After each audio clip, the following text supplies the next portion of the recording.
नमस्कार दोस्तों। आज मैं आप सबको भारतीय स्त्रियों के सबसे प्राचीन और सबसे महत्वपूर्ण त्योहार के बारे में बताऊंगी। वह त्योहार है करवा चौथ का त्योहार। इस वर्ष करवा चौथ का त्योहार 1 नवंबर बुधवार को होगा और करवा चौथ की पूजा का समय शाम को 5:36 से लेकर और 6:54 तक होगा, जो कि शाम के समय ही है। और उपवास का समय सुबह 6:30 से लेकर रात को 8:15 तक होगा, जबकि चंद्रोदय का समय रात्रि को 8:15 यानी 8:15 पर होगा। आइए सुनते हैं करवा चौथ के संबंध में कुछ बहुत महत्वपूर्ण कथाएं, जिन्हें आपको करवा चौथ के दिन अवश्य पढ़ना चाहिए। कार्तिक कृष्ण चतुर्थी को चंद्रोदय व्यापिनी में करवा चौथ व्रत किया जाता है। इस दिन सुहागन महिलाएं पति की लंबी आयु की कामना के लिए निर्जला व्रत रखती हैं। इस व्रत में महिलाएं पूरे दिन निर्जल रहती हैं और चांद निकलने के बाद ही अपना व्रत खोलती हैं। महिलाओं को चांद का बेसब्री से इंतजार रहता है। इस व्रत में व्रत कथा का बहुत अधिक महत्व होता है। चांद के दर्शन से पहले करवा चौथ की व्रत कथा का पाठ अवश्य करना चाहिए। तो चलिए जानते हैं करवा चौथ की कथा। एक साहूकार था, उसके 7 लड़के और 1 लड़की थी। सेठानी के सहित उसकी बहुओं और बेटी सब ने करवा चौथ का व्रत रखा था। रात्रि को साहूकार के लड़के भोजन करने लगे तो उन्होंने अपनी बहन से भोजन के लिए कहा। इस पर बहन ने कहा कि आज उसका व्रत है और वह खाना चंद्रमा को अर्घ्य देकर ही खा सकती है। सबसे छोटे भाई को अपनी बहन की हालत देखी नहीं जाती और वह दूर पेड़ पर एक दीपक जलाकर छलनी की ओट में रख देता है, जो ऐसा प्रतीत होता है जैसे चतुर्थी का चांद हो। उसे देखकर करवा उसे अर्घ्य देकर खाने बैठ जाती है। जैसे ही वह पहला टुकड़ा मुंह में डालती है, उसे छींक आ जाती है। दूसरा टुकड़ा डालती है तो उसमें से बाल निकल आता है। तीसरा टुकड़ा मुख में डालती है, तभी उसके मृत पति की मृत्यु का समाचार उसे मिलता है। वह बेहद दुखी हो जाती है। उसकी भाभी सच्चाई बताती है कि उसके साथ ऐसा क्यों हुआ। व्रत गलत तरीके से टूटने के कारण देवता उससे नाराज हो गए। इस पर करवा निश्चय करती है कि वह अपने पति का अंतिम संस्कार नहीं करेगी और अपने सतीत्व से उन्हें पुनर्जीवन दिलाकर रहेगी।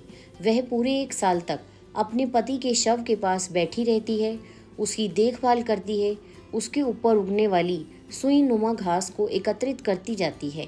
1 साल बाद फिर करवा चौथ का दिन आता है तो वह व्रत रखती है और शाम को सुहागिनों से अनुरोध करती है कि यम सुई ले लो, पिए सुई दे दो, मुझे भी अपने जैसी सुहागिन बना दो। लेकिन हर कोई मना कर देता है। आखिर में एक सुहागिन उसकी बात मान लेती है। इस तरह से उसका व्रत पूरा होता है और उसके सुहाग को नए जीवन का आशीर्वाद मिलता है। इस कथा को कुछ अलग तरह से भी व्रत करने वाली महिलाएं पढ़ती और सुनती हैं। भारत के सभी राज्यों के अंदर करवा चौथ का व्रत रखा जाता है और इसके लिए अलग अलग कहानियां प्रचलित हैं। लेकिन सबसे पौराणिक कथा जो प्रचलित है वो यह है कि करवा चौथ की कहानी की देवी करवा अपने पति के साथ तुंगभद्रा नदी के पास रहती थी। एक दिन करवा के पति नदी में स्नान करने के लिए गए तो एक मगरमच्छ ने उनका पैर पकड़ लिया, नदी में खींचने लगा।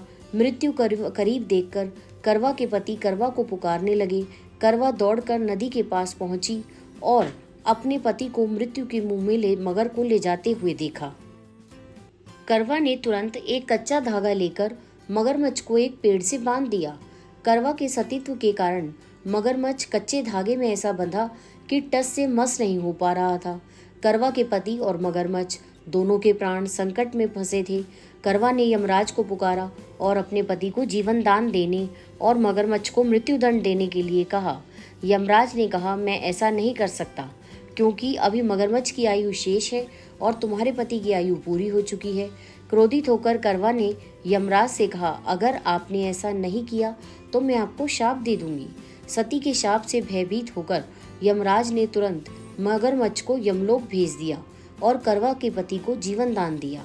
इसलिए करवा चौथ के व्रत में सुहागिन स्त्रियां करवा माता से प्रार्थना करती हैं कि हे करवा माता, जैसे आपने अपने पति को मृत्यु के मुंह से वापस निकाल लिया, वैसे ही मेरे सुहाग की भी रक्षा करना। करवा माता की तरह सावित्री ने भी कच्चे धागे से अपने पति को वट वृक्ष के नीचे लपेट रखा था। कच्चे धागे में लिपटा प्रेम और विश्वास ऐसा था कि यमराज सावित्री के पति के प्राण भी अपने साथ नहीं ले जा सके। सावित्री के पति के प्राण को यमराज को लौटाना पड़ा। सावित्री को वरदान देना पड़ा कि उनका सुहाग हमेशा बना रहेगा और लंबे समय तक दोनों साथ रहेंगे। इस तरह से करवा चौथ के लिए अनेक कथाएं प्रचलित हैं। आप भी करवा चौथ के दिन पूरी श्रद्धा और भक्ति से करवा चौथ का व्रत रखें, कथा अवश्य सुनें और करवे के समय जो भी बायना होता है वो अपनी सास और पंडिताइन को अवश्य दें। जो आपकी श्रद्धा हो वो हमें बायने में निकाल कर देना चाहिए। इसमें अधिक या कम इन बातों का विचार नहीं करना चाहिए। बस श्रद्धा और भक्ति पूरी होनी चाहिए और अपने पति की लंबी उम्र के लिए हमें अपने करवा माता से प्रार्थना करनी चाहिए कि जिस तरह उन्होंने अपने पति के प्राण को यमराज से बचाया, उसी प्रकार सभी स्त्रियां अपने अपने सुहाग की रक्षा करें और अपने सदा सुहागन जीवन को अच्छे से और खुशी से पति के साथ प्रेम से व्यतीत करें। अगर आप सबको कहानी अच्छी लगी हो तो प्लीज़ चैनल को लाइक, शेयर और सब्सक्राइब करें और ऐसी और भी कहानियाँ जानते रहने के लिए मेरे चैनल को लाइक, शेयर और सब्सक्राइब करें और बेल आइकन को भी प्रेस करें ताकि जितनी भी मैं वीडियोज़ अपलोड करूं उन सब की कहानियाँ आपके पास सबसे पहले पहुंच सके।